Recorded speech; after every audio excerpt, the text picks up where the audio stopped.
바람과 돌과 여자가 많다 하여 삼다도라 불리는 제주도의 어촌에 김영댁으로 불리는 해녀가 살았다. 노름꾼인 남편 대신 집안일을 도맡아 하며 늙은 시어머니를 모시고 사는 착한 여인이었다. 오늘도 찬바다에서 물질을 하고 나온 김영댁은 동료 해녀들과 함께 불을 피워놓고 젖은 몸을 말리고 있었다. 김영댁, 요새 부서방이 안 보이는 것 같던데 또 노름질인겨? 수심에 잠겨있는 김영댁을 보며 정방댁이 물었다. 이번엔 반문서까지 들고 나갔다오. 어이구 썩을 인간. 그래도 암말 않고 사는 거 보면 김영댁은 부처야 부처. 어쩌겠소, 팔자가 그런 걸. 그러고 보면 나 같은 과부 팔자가 상팔자고먼. 이 꼴 저 꼴 안 보니 마음 편하고 밤마다 치그덩거리를 달라붙는 산이 없으니 몸 편하고. 정방댁은 허럽게 웃었다. 성님, 저기 바다 먼 곳에 여자들만 사는 이호도가 있다는 게 참말이요? 암만 이호도는 우리 해녀들이 꿈에도 그리는 낙원이지. 거긴 사시사철 먹을 것이 풍부해서 탐나 여자들처럼 이렇게 힘들게 돌밭을 메거나 바다에 들어가 물질을 안 해도 된다고 하거든만. 그런 곳에서 산다면 얼마나 좋을까요? 김영댁은 파도가 밀려드는 바다를 아련히 바라다 보았다. 이 무렵 김영댁의 남편 부서방은 투전판에서 들고 나간 반문서를 비롯한 노름미천을 깡그리 털리고 풀이 죽어 있었다. 이것 봐. 이깟 밭대기 몇 푼 한다고 우거지상이야. 네, 오늘 딴 돈 모두 걸 테니 크게 한판 해볼 텐가? 육지에서 온 노름꾼이 부서방의 호기심을 자극했다. 난 뭘 걸면 되나? 자네 안사람을 걸게. 내가 주면 이 반문서는 물론이고 여기 이 판돈 모두 이 자네 것일세. 뭐라고? 그만한 배짱도 없이 무슨 노름을 하겠다고. 그럼 난 이만 실례. 판돈을 챙겨들고 일어서려는 노름꾼의 손을 부서방이 꽉 붙잡았다. 걸겠네 내 안사람. 탐나 해안에 거친 파도가 몰려들고 있었다. 다음 날 이른 아침, 험상궂은 사내들이 들이닥쳐 아침을 준비하던 김영댁을 다짜고짜 끌어내었다. 왜 이래요? 내가 무슨 잘못을 했다고 이러는 거예요? 자네 서방한테 물어보시게나.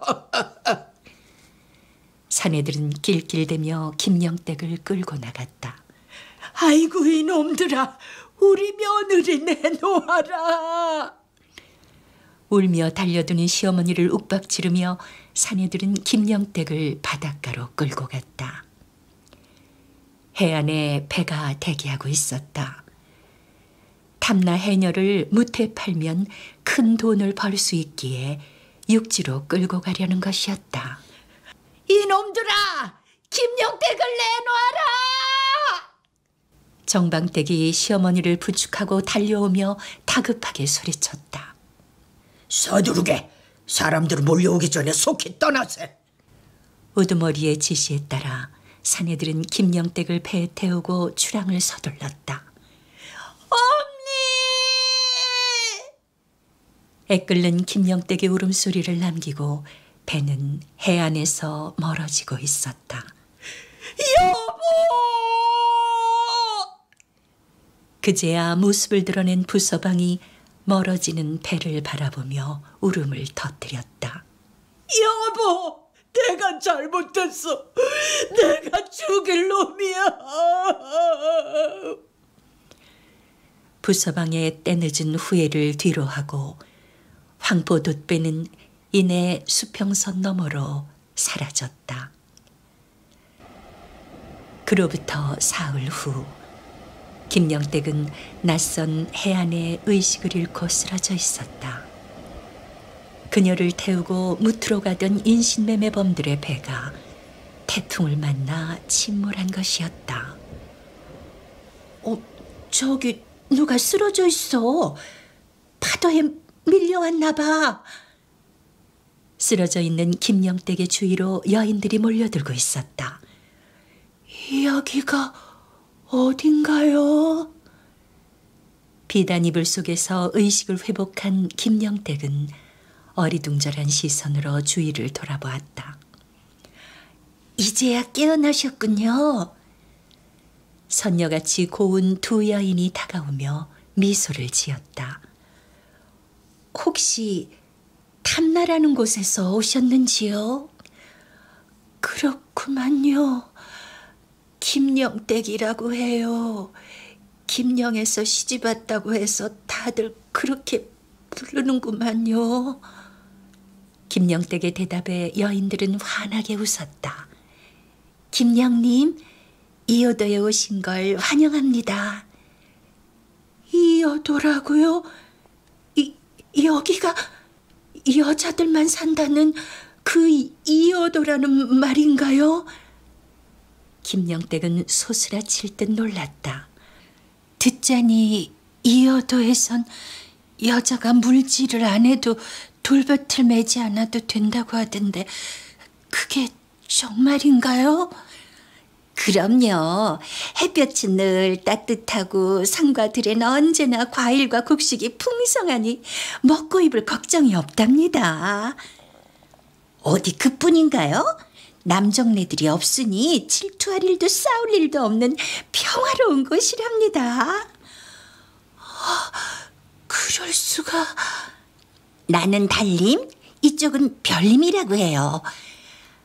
이제 김영님도 이효도의 여인이 되셨으니 앞으로 우리 함께 즐겁게 지내도록 해요.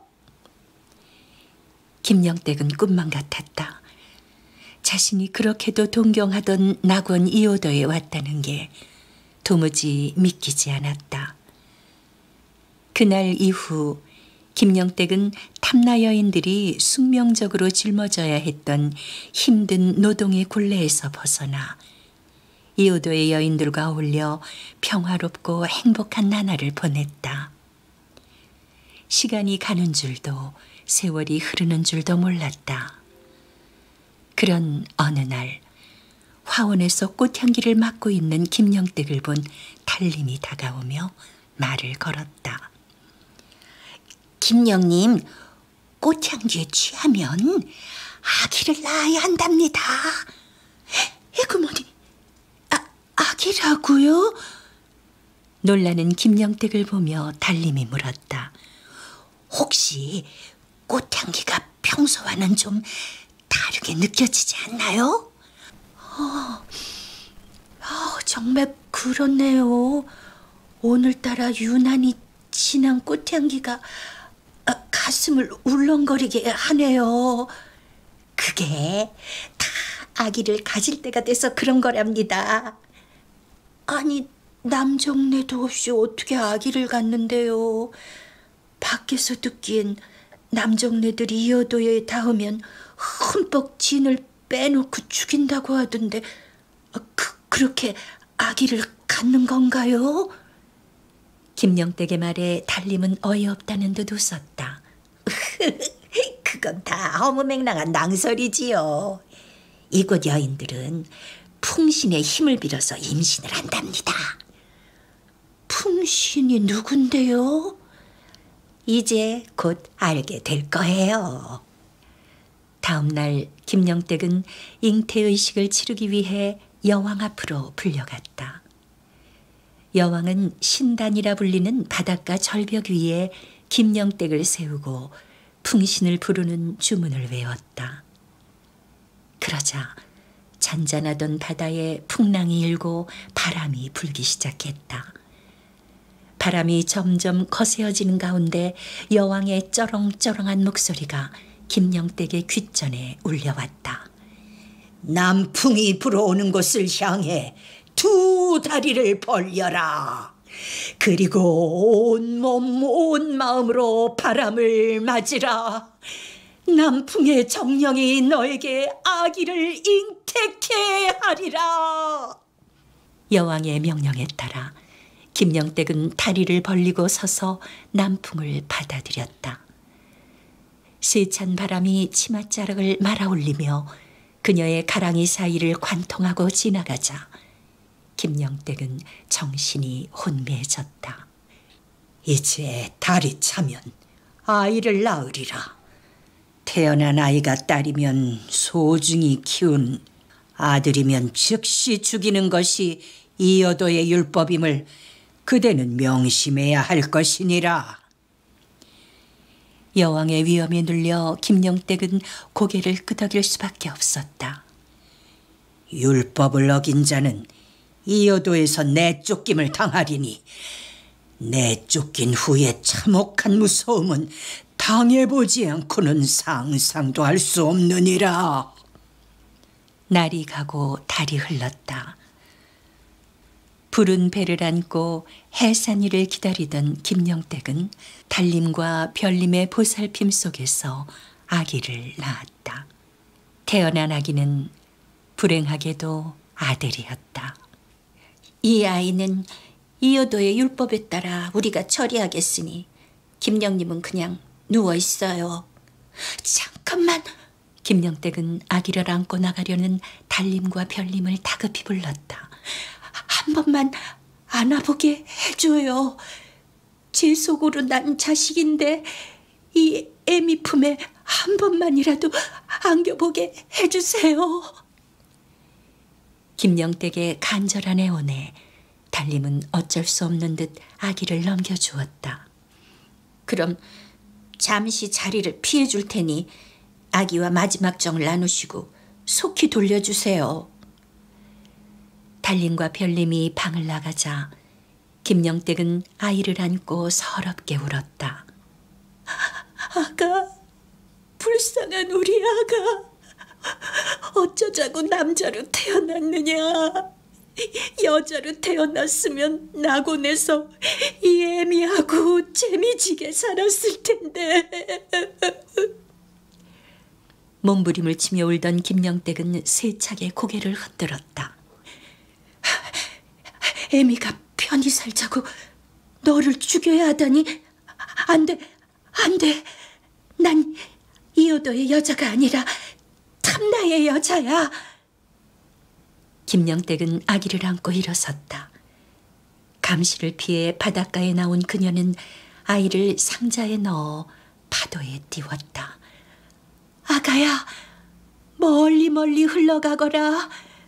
부디 어진 사람 만나 무럭무럭 잘 자라다오.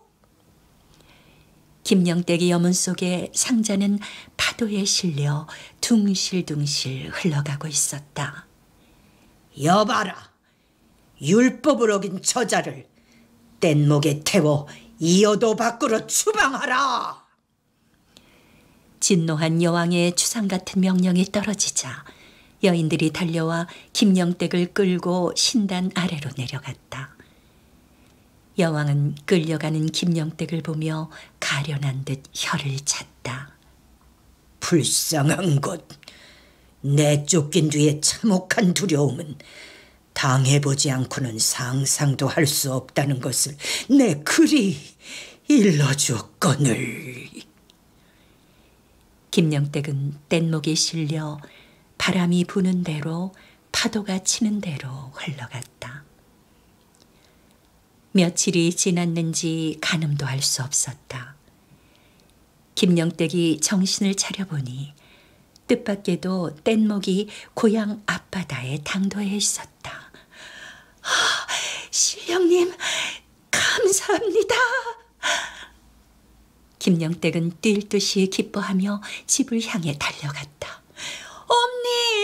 엄니 나왔어요. 시어머니를 부르며 김영댁이 마당으로 들어서자 쪽마루에 앉아있던 노파가 고개를 들었다. 시어머니가 아닌 낯선 노파였다. 아니, 할망은 누구세요? 나야 이 집에 사는 사람이지. 그럼 이 집 살던 부서방네는 이사 갔나요? 부서방? 어떤 부서방을 찾는데? 부완춘이라고. 부완춘? 부완춘이라면 우리 시중조부님 성함이 부완춘이신데. 시중조부님이라고요? 김영댁은 어이가 없었다. 남편 부서방이 이 노파의 시증조부가 된다면 자신은 노파의 시증조모가 되는 셈이었다. 내 시어머니한테 그분 얘기 들었구만. 그 김영댁이란 그분 첫 부인이 노름비 때문에 육지에 팔려간 후 소식이 끊겼다고 하더라고. 김영댁은 아연실색했다. 틀림없는 자신의 이야기였다. 우리 시증조부님은 몇 해 후 새장가를 드셨지만 그 김영댁이란 첫 부인을 잊지 못하고 평생 죄책감에 시달리다가 돌아가셨다고 하더라고. 그게 언젠데요? 못돼도 100년은 되었을걸. 100년이라고요? 김영댁은 망치로 머리를 얻어맞은 듯 비틀거렸다. 자신이 이어도에 잠깐 머문 사이에 100년의 세월이 흘렀다니. 이럴 수가. 헌데 세댁은 누구길래 100년 전에 돌아가신 어른을 찾는 겐가? 김영댁은 아무 말도 할 수 없었다. 비틀거리며 일어선 김영댁은 바닷가로 달려갔다. 밀려드는 파도 위에 그리운 얼굴들이 떠올랐다. 언니! 여보!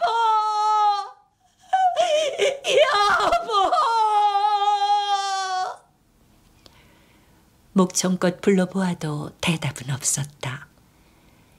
김영댁의 처절한 외침 소리는 이내 파도 소리에 묻혀 사라지고 말았다.